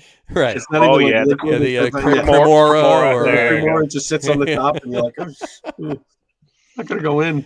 exactly. What's the term I used earlier, John? Craptastic. Craptastic. Craptastic. Craptastic. you Exactly. go. I'll tell you what. I don't think Al or I will have a problem with you leaving your seat for 30 seconds No, or no, so I open and it, getting I'm another beer. No, I'm going to drink it. You're gonna but drink I it? probably You're will determined. I will probably get another beer afterwards. But every time you drink it, you're good. Like you're grimacing, like you're gonna It's the vomit. face. I'm going to take a couple of screenshots of that, and it's going to go on the on the website. So it's gonna go. This is sacrifice for the art. There you go. That's what it He's is. he's That's it. sipping that like he's sipping Robitussin and making the face. Well, usually what I do if I wasn't so He might full, like that better, though. That's the problem. Yeah, it might be better. The thing is, usually when I have a beer like this, unfortunately I'm too full, is you just chug it. You just pound the damn thing. Oh yeah. Be done with it. Get it done. And Get it then over move with. on. Have a sip of water. Get something else done. Right. I usually don't. If it's that bad, I don't subject myself to it. I just dump it. With the amount there of, is a reason for the term drain pour. Yeah. So you know. with the amount of stuff that I drink and sample, there's no way I could drink every single to the last drop, unless it's something that's really really good and I want to have it. Like sometimes I do a segment on my show called Suds and Duds where I tell you about the beers that I've had and I tell you if I like them or I don't like them. Right. Right. But there are times where I'm overwhelmed. Like my fridge right now in the basement is overflowing with beer, and I have to start whittling it down. Mm-hmm. But it's one of those things. Oh no, absolutely! Come on over. But I told you the other day I got the same problem. I'm just doing it on these. What was the band that puked on your show? I think it was Screaming Trees. I could be wrong. I wasn't sure. But are you gonna do that? So That's the good. name of that beer is now dubbed Screaming Tree Puke. Yeah. So there's a lot of times where I'll pour it, into a full glass, but I'll only drink half of it because I want to, you want to get the taste of it. And you want to figure out, what's the notes and this and that, But if I was doing that, God, I'd be drunk every day of the week, and that's Right, you can't do that. Yeah. No, not when you got to get up at 3 a.m. Yeah, I know Well, you're that's what the problem is. Yeah, Exactly. So Oh, anyway. so we were doing our top three. So our top threes. So our top threes tonight are going to be top three favorite Hefeweizens other than Weihenstephaner, because we're all in agreement that Weihenstephaner Hefeweizen is going to be our number one. So Which I have technically one right this now. is our number 2, 3, and 4. But for the purpose of this particular top three, it's our 1, 2, and 3. So we're going to let our guest, Mr. Al Gattullo, go first. You can do it in any order you want. Doesn't matter to us. Right. We usually go 3, 2, 1. But that's exactly how I was going to go. 3, 2, 1. So my third is Trogue's Dreamweaver Wheat. I actually wrote these down because I knew I'd be drinking and try to remember and forget it. Really nice. Surprisingly, a very good beer, and I like a lot of what Trogue's does. Sure. I think they're one of the more underrated breweries in the area. In that. I don't know how many mile radius that you want to say. I think a lot of people go, "Oh, Trogue's, they're a bigger brewery. I don't want that. I want local." No, they make really good stuff. They really make fantastic stuff. They do. I mean, I think a lot of people sleep on them, and they shouldn't. The food's amazing too at the brewery too. That's what I've heard, and I'm So dying to take a trip out there to experience the whole experience, because they do send me a bunch of stuff from time to time, and I have to say, I don't think I've had a bad beer with a bunch, but this is a really good Hefeweizen, and definitely it's something, if you can get it, you should definitely get it and drink it. Now, my number 2 is a blast from the past. It's not 1,000 years old, but back in '97, my best friend was living out in Seattle, Washington, and I went to go visit him for a couple of days. And I know what you're going with. So do I. Let's hope so. So one of the places that we stopped at, it was the last year that the Kingdome was open, and they were building Safeco right, like adjacent to the Kingdome property. Yeah. And directly across the street from Safeco is Pyramid Brewery. So they had a brewery restaurant there. I think they just closed it down last year during the pandemic. I think was when they closed it down. And we went in there. The guy gives us a full tour. We had gone to the Mariners game. Here's the interesting thing about Mariners baseball, and I don't know if they still do this.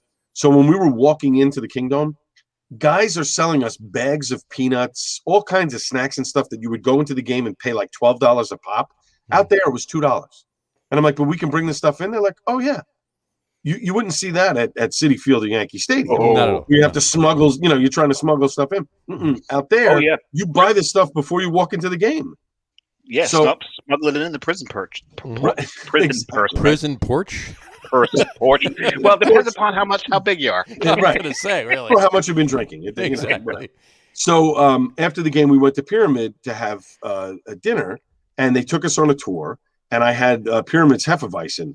That was off the charts. I mean, It was amazing. The guy was sampling all these different beers or whatever. And obviously, this is over 20 years ago, before any, craft beer was really like, blowing the doors off, and people were making 97. It was what it was then, and it was infancy basically. Essentially, it was pilsners, lagers. You had maybe a porter, maybe one guy did a stout, whatever it was, and maybe they did an apricot beer that was very, very big there, and actually you could buy it locally here for a long time, up until a couple of years ago. I remember that one, yeah, and that was actually good too. But the Hefeweizen from Pyramid was just off the charts. And finally, my number 1 is the one that I was drinking before, and I threw the can out.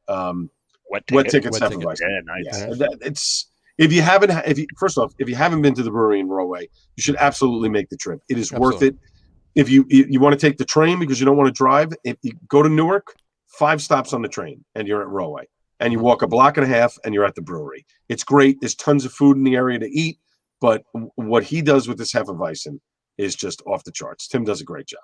Tim does a great job. We talked before the show because Al's at Wet Ticket quite often, and I asked him, "Are you at Wet Ticket more, or are you at Paragon more?" Right. Paragon is the one I'm at more. 100%. I got to eat. You got to eat. And there's really good beer at Paragon too. So yes, absolutely. You want, well, not only do they have great beer on tap, but their can selection. Can selection is amazing. The can selection is off the charts, and people forget that. They kind of see the tap list and they go, "All right, click to that next page and look at the cans." You will not be disappointed. Very rarely do I get a draft. I always get cans whenever. Yeah, Ernie and Ed do a great job of curating the cans. It depends upon the drafts, but yeah. I've sat with Ernie several times and then plowed through some of his can collection. Yeah. Speaking of good beer, I'm going to go grab one. There you go. But you're up next though. So. Peanut Butter Cup didn't do it. Talk amongst yourselves. I'll be right back. Right. Okay. But the thing about Wet Ticket. Speaking of Wet Ticket, sure. Tim every once in a while will call me, and it was so funny. There was one day I forgot what beer he was making. He was making a test ticket of something, and I'm just waking up from a nap, and I get this text, and he says, "Oh, are you coming down later?" And I said, "Oh, I'm not sure if I'm coming by. Why?" And he says, "Well, I have this test ticket IPA. I want you to try it." And I'm like, "I'll be there in 5 minutes." It was like, and I'm literally 6 minutes from the brewery. And you like, "Where are you going?" "I'll be back." Yeah, I'm like, "I'll be back. I gotta go try a beer." Bye. So one of those things. I grab my neighbor. I'm like, "Yeah, I'm going to try a beer." "Oh, okay, I'll come with you." That's so much better. Is that better? Yeah. You better now? Yeah. What do you got? Okay. Well, we're not doing that one, so you can have that. No, we're not doing that one, so I can drink it. And I've had it on the show before, but I still had one in the fridge. And we both have, yeah, absolutely. We're talking about the oldest brewery on the planet, and I just needed one because that last one just Yeah, we'll Exactly. stop talking about it. We'll stop. Okay. Talking about it. Is wait before you give your top three? Isn't it remarkable though what that brewery can do with just 4 ingredients? Absolutely. That the different things that they can make. Just forget about the Hefeweizen, the other stuff, the Dunkels and the dark stuff, all the different things that they can make with just those 4 ingredients. Reinheitsgebot, that's it. Remarkable. Absolutely. Remarkable. But the Reinheitsgebot actually excludes wheat, so it would exclude the Hefe. Right. Well, it's a grain, right? It's a grain. So my wife is calling. Let me see what she wants. Here you go. Yes, dear. Yeah, I'm still on my my video show. What's up? Okay. Nope, can't help it. Bye. Bye, Mrs. Gattullo. Can't help it. Well, here's the thing, though. Weihenstephaner Hefeweizen predates Reinheitsgebot. This is true. That's true. By almost 500 years. So. Yes. Yeah. And the Reinheitsgebot coincides pretty closely with the Protestant Reformation. There you go. And there you have it. There you go. Okay, geek. Yeah, there you go. There we go. They predate their grandfather did, and he's already gone there. He's already gone there, yeah. That's what you could have... Oh. Yeah, he said it. Godfather. No. What's the crawl doing? What's the crawl doing? I don't know. What the hell is that? What did you do? I don't know. Oh, look at that. I'm X's and percent. Like there you go. That was for that was for the last beer you drank. That's what that was. Dead. Exactly. Or is that porn? I don't want to talk about it. Let it go. So, all right. So, why don't you give us your top three there, Mr. Samurai? Okay. So number 3. There you go. And I really enjoyed this one. The Franziskaner Premium Weissbier Nattertrub. It's nice, it's crisp, it's clean. I really, really enjoy that one. It's a really good beer, and I got to hand it to Dave. Had I had that on my list, I did have it. I took it off because he had it. But had I had that on my list that was presented, I would have just said Franziskaner Weissbier. I wouldn't have said. You wouldn't have gone through the whole. I wouldn't have put through the whole thing. By the way, Brian said porn beer. That's what he said. Hey, we've got another collab up our sleeves here, right? We have to work on these today. Absolutely. Bow chicken wow. Sorry. But that's the name of the beer, though. Wow. There we go. I like that. That's good. That's good. Coming to Pornhub very soon. Yeah, absolutely. So the second one. Next on OnlyFans. But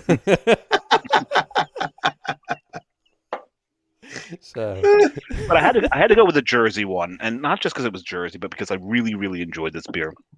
Did a little South Jersey tour on my birthday weekend, which was wonderful. Mm-hmm. And one place we stopped at was Bucket Brigade. Blah, blah, blah, blah, blah. Mm. And Bucket Brigade makes a Hefeweizen called Halligan. Now, the Halligan is one of the firefighting tools you use. Overhaul tools, wrecking bars, whatever you want to call get into. It's a breaking and entering bar for a firefighter too. So yeah, there's so much you can do with an axe. They're called the irons, but go ahead. But the Halligan bar, that's a special piece of iron right there. Absolutely. Oh, I love it. When I was in the fire department, that was one of my favorite things. Mm-hmm. But the Halligan Hefeweizen, I was really surprised at how well balanced it was. It was not over the top. Banana bubblegum. It was, they controlled the phenols very well. You don't see that in a lot of American Hefes, right? No. Usually you get, so much pepper in them, circus peanut all over the place. So sure. That one I really enjoyed. But my number one, other than Weihenstephaner, Pinkus. I love Pinkus. Pinkus, in that beer, they let the wheat really shine through. And wheat, when done a particular way, can lend a little bit of a sour tang. And the Pinkus has that. Oh God, and I enjoy their Heva quite a bit. It is pretty good. I do enjoy it as well. But my three. I'll jump into my three. First of all, I will preface it by saying, as all three of us had agreed, that our number one would have been, obviously, right. We've said it several times already, Weihenstephaner Hef. I will say, and I was just having this conversation with Al the other day, if I go into a bar, let's even say they have 100 taps, All right. If one of those 100, of course I'm going to have a few different things, but if one of those 100 taps is Weinsteiner Hefeweizen, that's the first beer I'm having, period. Hands down. Yep. It doesn't matter what else is on. That's the first beer I'm having. Yep. So it's just by far my favorite hef, and end of story. But my top threes, here we go. Number three would be Eyinger Brauweiss. Eyinger is I'll preface it by saying these are all German Hefeweizens. Eyinger Brauweiss is just it's really solid. There's these all three of these are similar, but in what's the sorry about that. Brian says, is this the start of a joke? John walks into a bar. There you go. It's the start of a lot of things, Brian. Yeah. Start of many of a good story. Exactly. But Eyinger would have been my number 4, actually. Eyinger, yeah. Eyinger was Franziskaner was my number was my number 3, would have been my number 4, but in any event, Eyinger, yeah, Eyinger makes a lot of good, solid German styles. Obviously, they're from Germany, but their hef is pretty solid. My number 2 is Schneiderweiss. Schneiderweiss Fest beer. Festweiss, actually. Tap 4, I believe it's called the Main Festweiss. It's not my favorite Schneiderweiss. We all know what my favorite Schneiderweiss is. But we're not talking about Weizenbachs right now. So we're not. But yeah, they're. I thought you were talking about one day at a time. I'm sorry, Pat Schneider. Schneider, yes. Yes, my sink is running. Anybody? Which Schneider's first name? He didn't. Did he have one? Oh, he did. What's his first name? I don't remember. And it wasn't Rob. No, it wasn't Rob. Rob Schneider. You can do it. Dwayne. His name was Dwayne Schneider. Right, it was Dwayne. Dwayne Schneider. Yeah, there you go. Schneiderweiss. Anyway, and my number 1, and Dave and I have talked about this before. He has not had one single beer from this. No, and I this need brewery.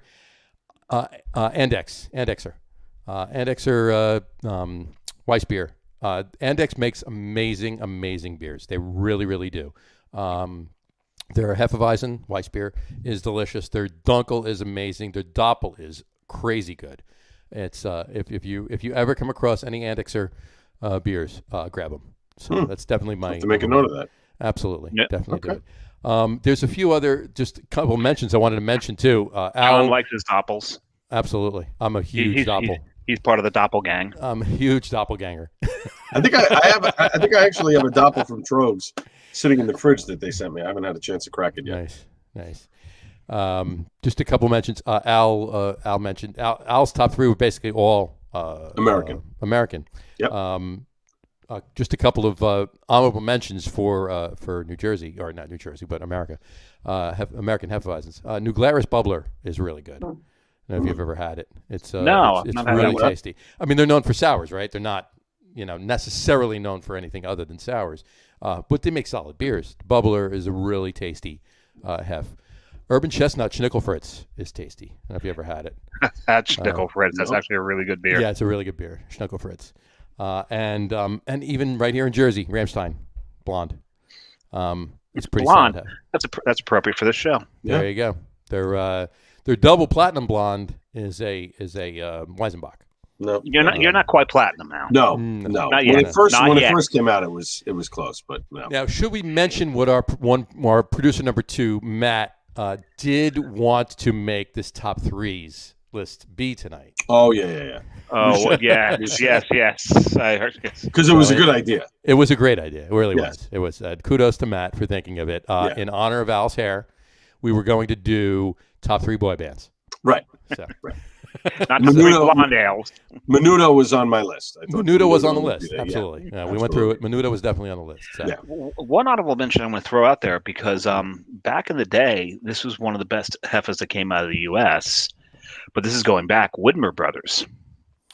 Widmer. Oh, oof. That was a long time ago. Yeah. That's a long time ago. But that was a good hef. Yep. Absolutely.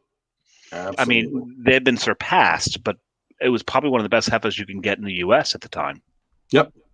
Well, U.S. brewed. You can get better hefs being imported. Sure, exactly. I would clarify that statement. Exactly. Right.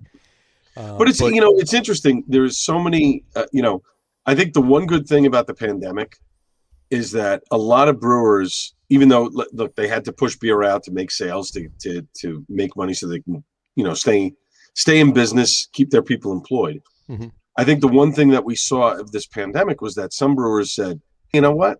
Now we can make that beer that's going to take a little bit longer because I've got 2 tanks or 3 tanks running to crank out the IPAs that I need to crank out. I can take this 1 tank now. I can make a Pilsner. I can make a lager. I can make something that's going to take a little bit longer to do and then give the people something special. I think we're starting to see that round of, classic beers starting to come back where people are like, hey, you know what? This is why I got into beer in the first place. This is why I like what I like because of these beers. And it's not so much the adjuncts with the lactose and all the other stuff. And don't get me wrong, I like those beers, but I also like change of pace stuff. I like seasonal stuff. I like to have a stout in the winter and a porter in the winter, and let's change it up with a saison in the spring, getting close to summer because that's a little bit of a different beer and a change of pace. I want to see that from people, and I think we've seen that now during this pandemic. We definitely have. There's a lot of experimentation going on. Absolutely is. We're also seeing more Pilsners come out. Yes. A lot more Pilsners than ever before. There really is. Yeah. Sean Lapolito said it on the show, and I'll never forget the statement. He said, brewing an IPA is easy. Everyone can brew an IPA. Mm-hmm. He goes, as a brewer, if you want to show another brewer what you can do, brew a Pilsner. Mm-hmm. Right. Because you can't make mistakes. Nope. You can't make mistakes. It's got to be. Every flaw. Right, is exposed. But, the other thing that I think is interesting, and I think everybody loves a good Pilsner, right? Mm-hmm. But, see, I lost my train of thought. This is what happens when you're drinking. It's good. What's amazing about that is he actually started the conversation, and then within 10 seconds, he lost his train of thought. I lost my train of thought. So it was like somebody interrupted him. He just lost his train of thought. Yeah, it's good. I'm only 2 in. That's you gotta good. love it. That's good. Well, maybe it'll come back to me. Who knows? But the other thing about Pilsners, if I forget who else we mentioned this with, you go into a brewery and they're brewing their IPAs, they're brewing their lactose stouts, their pastry stouts, and all that. You go and see what the brewers themselves are drinking. Mm-hmm. They're all drinking Pilsners. Pilsners and Kolsch's. Yep. Pilsners and Kolsch's. Absolutely. Yep. But that's what's great. What Tim is doing is that he continues to brew a Kolsch, and he keeps it in cans, and he keeps it there, and it's a big seller. Listen, it's $12 for a 4-pack of Kolsch. Mm-hmm. I get it that people want to spend $16 and $18 and $20 that IPA that has $17 billion worth of hops in it. Right. I get that, but I understand that. I get it too. But absolutely. Sometimes there's nothing like just cracking a beer that is on the lower end of the sales scale, and it tastes fantastic, and you can have 3 or 4 of them and not feel overwhelmed. I'm still waiting for the IPA trend to pass. Well, what's all right. So now somebody said it once. But, I actually remember my train of thought now. I wonder if in the brewery world, Pilsners are becoming. I know this is going to sound weird, but it's not really. I wonder if Pilsners are becoming the hard seltzers of the carb conscious and this and that and whatever, and we want something that's not overwhelming and that's not going to kill us and whatever. And Pilsners seem to be that beer that's low ABV. You can drink a few of them. They're caloric and there's carbs and whatever and this and that, but they're clean, they're refreshing, and they're low in alcohol content. I'm wondering if Pilsners are starting to make that comeback, or that's the brewer's weapon against the hard seltzer. It could be. I don't know. It very well could be. That's a good point. It very well could be. I see it a different way. The way I look at the Pilsner resurgence amongst craft brewers is you look at big beer. Big beer, to combat craft brewing, has been buying craft breweries. Right. To me, and I could be way off here, the craft breweries to fire back is, we're going to brew what you brew. We're just going to brew it better. Not hands down better. I mean, yeah. It's just ridiculous. That's a great point. So at the thing this past weekend at Allison's event, Ross, in addition to having their Brew Royale, which won, they had a Mexican lager. Mexican lager is like the big deal, right? It's an elevated Corona. Everybody's drinking Coronas. It's a well-brewed you gotta have a Corona, and it's a well brewed beer. that to me is one of those things where the Mexican and you're seeing the bigger brewers do it. Is it a Mexican lager or a new Mexican lager? It's not new Mexican lager. It's a new Mexican lager. We're making fun of somebody right now. It's not a new Mexican lager. Yeah. But Stone did it last year with Buenavesa, right? They made a big deal about making a Mexican lager, and they put a whole promotional thing, behind it. Now you're seeing all these breweries coming out with these Mexican lagers. I had one from Indeed Brewing in Minneapolis a couple of weeks ago. Indeed. Very good. It's the obvious joke. It's fine. It's the obvious, yeah, absolutely.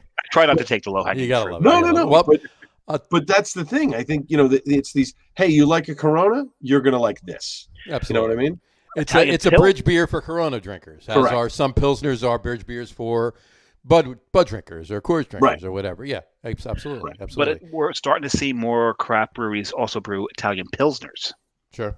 Yeah, Italian Pilsners is a new thing too. Yeah, we're starting to see those come out. And Source, we talked about this the other day, Al. Source's Tricolore was amazing when they did it. Fantastic beer. I bought the glass because I had to have the glass with the beer. It was one of those like, wow, they took the time to make a glass like that. I gotta have it. Gotta have it. That was an excellent beer. Right. But I'm biased. Yeah, I'm biased. Source sponsors my show, so I can't, Carton's Italian Pilsner was fantastic. You just said that's three. That's three. No, it wasn't his first name. That's true. His first name was not used. It was the brewery's name, not his. It's not three. There you go. But on that, fine. If that's the case, on that note, Carton, that's my golf beer, right? I mean, I if you saw it the other day on Facebook, I posted on a Whip. Play golf. Whip. I was drinking Whip all day on the course. So, but yeah, that's my golf beer. It's such a well brewed, easy drinking, way to go. It's so good. So, and Brian said still good. So I'm assuming he means that we didn't mention the first name. Yeah. So, safe. Exactly. All right. We are safe. Well, we're coming to the conclusion of the show anyway. So even if we were to jump, I want to bring one thing up before we get to the conclusion of the show. What's that? Because it's one thing that I've always that fascinates me. I always look for it every single morning, and it's a Facebook selfie and a good morning. Oh boy! Here we go. So we could always see what Al's hair looked like that day. Right. Mm-hmm. Right. Why did you start doing that? I started doing that as the pandemic was going on because I had to go to work every day. I was not one of these people who could work from home. I mean, you were essential. Essential. I could have worked from home, but I do two different jobs on the show, on the morning show, and one job would have been easy for me to do at home. The other one would have been a little bit more difficult. So I was just like, you know what, I'm going to go in. Who cares? And it was one of those things. First, because my hair was growing and I couldn't get a haircut, and I'm one of these guys. When I met you were bald. That was from the cancer, so that's one of those things. But anyway, that was a scare. I came out of the shower after like my first or second chemo treatment, and I put the towel through my hair, and a big clump just like showed up on the floor, and I'm like, yeah, no, we're getting this shaved immediately. And I was always very particular about my hair. The same girl has been cutting my hair for 30 years. Like I won't let anyone touch my hair but this girl. And it was one of those moments where I was just like, oh my God, I got to shave my head. And even she was like, don't do it. And I'm like, screw it, do it. And she did it. And then I looked at my head and I went, I don't look that bad, Paul. This is pretty good. No, you didn't. No. And then my wife turned to me and she goes, I like it. It looks good. I'm like, when the fuck were you going to tell me you like bald men? I would have shaved it years ago. I mean, Jesus Christ. Did she just hold it back from you, or did she just realize herself at that point? No, stupid me didn't realize she watched every Jason Statham film. And I'm like, well, I'm not going to look like that guy. And you didn't get it? I mean, no, I didn't. I'm like, he's got a little stubble. He's not really bald. Yeah. He's not. It's a little 5 o'clock shadow up there. Right, yeah, whatever. And he's like 150 pounds soaking wet, and he beats up 20 guys. I can't do any of that. I can drink 12 beers, but I can't do that. Yeah, but can Jason Statham do that? You know what? He probably could, probably like wrap my arm around my and then still beat up 15 guys. Right, yeah, exactly. Yeah. So, it was one of those like wow, moments. So, I dyed my hair a couple of years ago. I did a purple mohawk for Hodgkin's lymphoma because that's I remember that. Yeah. And after that, I shaved it and I stayed bald. And now, like every year except for last year because of the pandemic, I'm trying to do something different. So I did blonde this year, and usually I have like gel in it. It looks like Guy Fieri and whatever. Next year I'm going to do all purple. Did you go to Flavortown when you did That's it? right. I do go to Flavortown. That's right. Okay. That's right. You put it. You can eat it on what is it? What is it? You put it on a flip flop and eat it or whatever. Exactly. Right. Yeah. Exactly. So, but I started taking the pictures because I was like, you know what? My hair is growing. I want people to know. And I used to have long hair as a kid, but I wanted people to know, how many days in that we were, unintentionally. And then it became kind of it was picking people's spirits up. Like, oh, wow, you're at work. Oh, that's great. Whatever. And then, I just said, I'm just going to keep doing this. Now, I didn't coin the Facebookians thing. That was actually a bartender who used to work at Paragon. And she used that phrase, but I took it from her and I told her I was taking it from her and she was cool with it. Her name is Ashley, by the way. She's a great gal. And it sort of clicked. And now every day it's like I have to take a selfie and, let people know that today is whatever day it is. And, every morning I look for two things. I pull up my memories. Right. And see what else hair looks and see what else hair looks like that day. Absolutely. There you Appreciate go. that. Well, when you first started going in, you started showing how empty the streets were. Yeah, that was kind of surreal. My radio station is down in Lower Broadway. We're right next to the Trinity Church, so we're a block from Wall Street. And when everything kind of came to a halt in March, it was very, very surreal. Like I go in the middle of the night, so there's nobody really around, when I'm walking up. It's usually a couple of guys getting their coffee trucks ready or whatever, Right. And even those guys were gone. And for the first couple of months, because nobody was there was nothing on the street. So one morning I walked out and I looked up and down Broadway. There was not a car to be seen for as far as the eye could see. And I was like, oh my God, I have to take a picture of this. Like, you can't stand in the middle of Broadway and take a picture without, somebody blaring a horn or whatever. I got into a fight 2 months ago with a UPS guy because he dropped a package off the wrong place, and I'm screaming at him in the middle of Broadway, and there's cars everywhere. There was not a soul in the street. So I took a picture up Broadway, and then I took another picture down Lower Broadway. Remember that. And it was so surreal. You see the church kind of off to the right. You see Lower Broadway, going down, heading towards the Bull, and there's nobody around. And I have to tell you, my commute, I park right on Rector Street. I was at the Holland Tunnel for the first 4 or 5 months of the pandemic in less than 5 minutes. Oh, geez. Like, there was nobody From on Rector Street to the Holland Tunnel in 5 minutes. To the Holland Tunnel in 5 minutes. Now, stupid me didn't realize that Mayor McCloudnage's camera was working from 6 a.m. to 10 a.m. while school was in session. Meanwhile, nobody was at the school. So I got banged for 5 speed camera tickets for $50 a pop. Of course, I stopped that. Now I know where the camera is, so I do 30 driving this station. Just that, yeah. Slow down. Yeah. Right, Slow down. Exactly. So that was, my wife wasn't too happy about that. But, Mayor McCloudnage, nice. Yeah, well, that's right. Well, somebody called into the radio show the other day and called Governor Murphy Governor McToothy, which I thought was hilarious. That's pretty good. I mean, the guy's got money. Fix the grill. Yeah, but that was one of my favorite memes where they showed Fat Boy say I was the least popular governor in New Jersey history, and then they show Murphy going, "Hold my teeth." Hold my teeth. Yeah. Wow. You know what? Give Christie a little bit of credit. He did help further craft beer in New Jersey. Absolutely. Oh, now, absolutely. If for nothing else, that law in 2012.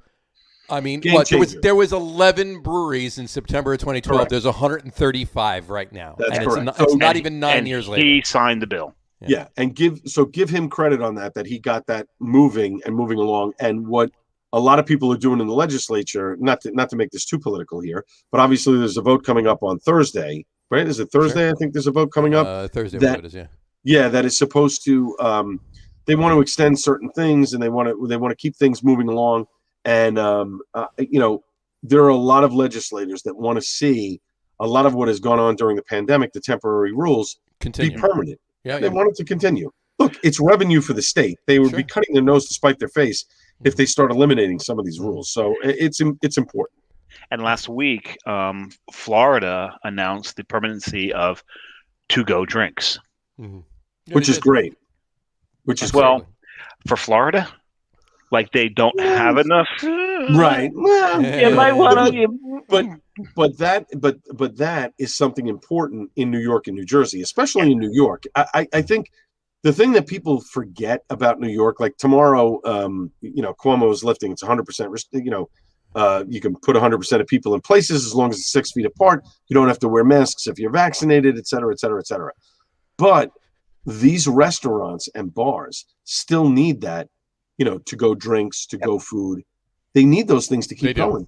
They're densely populated. They cannot open at 100% the way that, other places can. So they're going to need that extra revenue to come from somewhere. Same thing in Jersey too. So it's important. Somebody had a meme today. I think Scott posted a meme today. Scott posted a meme. Yeah, I know. But CDC was what did it say? CDC says you can tip 20%. You can tip 20%. Yeah. Which is important. Like I don't understand it in this day and age that you're going to a restaurant right now that's at 50% capacity and you don't tip over 20%. Right. These people are providing you a service. There are a lot of restaurants and bars right now that simply cannot hire people because nobody wants to work because they're collecting unemployment or whatever it is. Sure. And you're not going to tip them over that. I have been tipping at the very minimum 35 to 40% while I go out. I tell you, before a lot of people have. I will tell you that a lot of people have. I know a few people obviously, and a lot of people have been 30, 35, 40 has been. I'd say probably 60 to 75% of the customer base. Yeah, I mean, we go breakfast, my wife and I, on a Sunday morning, and the bill is $16, $17, and I throw a $10 tip on top of it automatically. Well, $10 was my minimum tip throughout the pandemic. Right. Minimum. Yeah, I mean, these people, these people need our help, and we need to tip them. And real quick, I know you guys want to wrap up, but I really want to make mention of this. It would be great. My show this weekend, one of the segments that I was going to have a guest and I decided not to. I'm sure that you guys have read the one woman's Instagram account. I can't remember her name right now. Brianna Allen. Yes. Who has been posting all of these stories of people, of women with sexual harassment and all of the other stuff that has been going on. Rat Magnet on Instagram. Yeah. Yeah. Throughout these breweries, I am spotlighting an entire segment to talk about this because I think it's wrong. I think it's disgusting. I think what some of these people have done now, there have been some where they've corroborated. I forget the brewery. They got the stuff taken down because they corroborated with this woman to say, look, this former employee said this and it wasn't true. And we have the documentation for it. Mm-hmm. That's all well and good. But a lot of these people out there. But there's plenty out there that still is, yeah. It's so before the show, John and I spoke about this. Right. Because it's a big story. Hot button for 800-pound gorilla, It's really, it's a hard thing to speak about because it's unacceptable. Right. Exactly. It's absolutely unacceptable. Some of the names that are thrown out there are breweries that can go completely under for this. Mm-hmm. Sure. Right. It's something that and we're not going to mention it. You guys, hey, you're listening to this. You can do your own research. Obviously, Al will bring it up. Listen to his show on Sunday. Right. But there's big names. There's on some big names on that list. Yep. And it's a tough thing because to the point you just brought up, some of them can't be corroborated. Right. And what always has pissed me off about that is for those who put up charges that are not true, undermining those that are. Yeah. Right. That's an excellent point. You've taken what you wanted to do and completely undermined it by bringing up some falsehoods, and those who have suffered through this get undermined because they can say, well, people don't believe them. Right. And then they go back in their corner again and they don't want to come out and speak out because they're afraid. Because they're afraid to because they got undermined. Yeah, absolutely. Exactly. No, absolutely. Look, it's a shame that, pardon my French, I'm sorry, shit like that goes on. And watch your fucking language. But absolutely, we're right with you. And hey, you know what? I mean, I deal with it on the political side Monday to Friday. We have to deal with a governor in New York who there's 7 sexual harassment claims against him. Some of those pictures that came out were just ridiculous. But what kills me about him is that last week he chastised a reporter saying, if I say something like that, that's not harassment. I've made you feel uncomfortable. No, Governor, that's harassment. Mm-hmm. That's what it is. Making me feel uncomfortable is harassment. That's what you don't seem to understand. And that's the one thing that John and I spoke about is depending what state you're in. Because there's 3 levels. Right. You've got those that may have gone a little too far. There's those that have it right. Unfortunately, most of the country don't have it right as far as the laws. And the law in a lot of states states that harassment is more about the perception, not the intent. Exactly. Right. Because how can you prove intent? There's no way to prove intent. Right. Exactly. Right. So it's more about the perception. If the person, unless it goes to the next level, and nobody wants to see that happen. But no. Yeah. Exactly. So it's a hot topic that John and I were talking about beforehand that we weren't going to intentionally bring up. And the reason we talked about it is we thought Al may bring it up. Hi, Al. But it's an important topic because I don't care. It certainly is. Absolutely. By far. What brewery you are. I don't care if you're my favorite brewery, a brewery that I love every beer you make. Right. Yeah. If this had occurred at your brewery, you deserve to go under. Yeah. No, but it needs to be fair. It needs to be. These were corroborated. This is actually did what happened. I mean, we live in a country where there is due process, right? Sure. You're supposed to be innocent until proven guilty, but unfortunately, a lot of times, it doesn't. It does not happen. People are vilified for it, whatever. But a lot of these women, when you read their stories, I read some of them. I'm disgusted by them. It's absolutely horrified by them. My stomach turns. Yeah, in a minute. Yeah. That human beings could do something like that. It's disgusting. I read some of those stories. I literally wanted to jump into the computer screen that I was reading them on, and pardon my French again, beat the shit out of the guy that did it. Right. But I'll leave it at this. These are stories that need to be told. These are stories that women should continue to tell. Absolutely. And there has to be a cultural shift in the brewery industry. It can't just be the boys' club. No.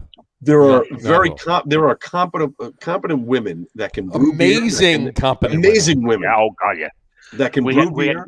That can run breweries. That can do all of these different things. Absolutely. And they should never ever be knocked, belittled, or whatever. No. I'm real quick. I'm a real quick story, which I'm going to tell it on my show on Sunday night. Go for it. One of my best female friends was at a wedding over the weekend in Long Island. She went up to the bar, and she's a whiskey drinker. And she said to the bartender, she said, "I want a Jack and Coke." And he said, "This is what the bartender said. Are you sure you can handle that?" Well, guess what, buddy? That's not your place to say. No. How about you make the woman the drink? How about you shut your mouth, make the drink, and shut up, and be quiet. Pour the fucking drink. Right. That's offensive. And you know what? She's turning around. She says, "Yeah, I can fucking handle that drink. Make it for me." Good for her. As a matter of fact, I'm buying you one. Let's go toe to toe. Let's see what you do. Right. He probably drinks his Infidel, but whatever. Right, yeah, exactly. No. He probably drinks White Claws. Zima. In his skinny jeans, right? With a shot of Chambord. With a shot of Chambord in it. Yeah, absolutely. Something different. But the whole thing about it is one thing. The reason it disgusts me so much to hear these things is the craft beer industry, on the surface, has always seemed inclusive, right? And to learn that it's not, it's heartbreaking. Well, yep. Let's hope that it is, but there's these few separatist cases that are not. That's how I need to feel about this right now, because otherwise I'm going to throw up my dinner. Honestly, I think that there are a lot of breweries out there that are cool and inclusive and don't do this, but I also think that we're peeling back that layers of the onion that I think there are still more that we're going to find out we're not super happy about, that something is going to come to the forefront here, because we're seeing guys people are losing their jobs, they're getting fired, they're being terminated. Mm-hmm. I think we're going to see a little bit more of that before all this is said and done. And I think these are stories again that need to be told. And I'm hoping that I can help in some way, whether it's my show or whatever, vehicle that I can, do this from, to help these women tell their stories, because it's important. They need to be heard. Well, on that note, and if anybody does contact you, let them contact us too, because we'll do the same thing. Yeah, we'll do the same thing. And at the risk of quoting the Jackson 5, hopefully, a few bad apples don't spoil the whole bunch. Right. Exactly. All right. Well, on that note. Way to be a Debbie Downer. Right? No, this is. No, I'm kidding. These are important. No, it's important. It is. And I totally mean that too. If anybody contacts you or whatever, let them contact us too. We'll do the same thing. Absolutely. But on that note, we'll wrap up the show for today. John's got to eat. Well, yeah, dinner's done. I got a text. Kidding. Anyway, we want to thank everybody for watching, and for those of you listening to the audio podcast, thanks for listening. Don't forget to visit our website, www.lagerroom.com. That's LAGERROOM.com. And please remember, like us and follow us on all of our social media, Facebook, Twitter, Instagram, and our YouTube channel. All of them are at The Lager Room. Remember, we go live with the video podcast on both Facebook and YouTube every Tuesday night at 6:30. And for those of you that want to just listen to the audio podcast, you can do so on Apple Podcasts, Spotify, TuneIn, and Stitcher. And if you haven't done so already, please subscribe to one or more of those feeds, and you will never miss a show. Again, thanks for following along with us. Al, thank you for coming on. We really appreciate it. Please, absolutely. You're kidding me. It was an awesome show. Definitely. Enjoy the week. Enjoy the weekend. It's great weather right now. Get out there. It's a taste of summer. Drink a lot of beer. Drink responsibly. And enjoy yourselves, folks. Take care, guys. Not for nothing, we've got to get back into that habit of running into each other all the time. Absolutely. Exactly. Definitely. I love that. Love that idea. We've got a couple of bottle shares in the works already, Al and I and Matt and everything. So we'll include you. So obviously, because you'll kill us if we don't. So. Right. Oh yeah, you'll get the TFTI. Exactly. Yeah. Right, yeah. The Gene Lynch TFTI. There you go. Right. Anyway. All right. So. All right, boys. Thanks for having me. Appreciate it. You got it. Don't go anywhere, Al. Sit right there Thanks for 1 being on second. the show. We will talk to you in a second. Everybody else, take care, and we'll talk to you soon. Cheers.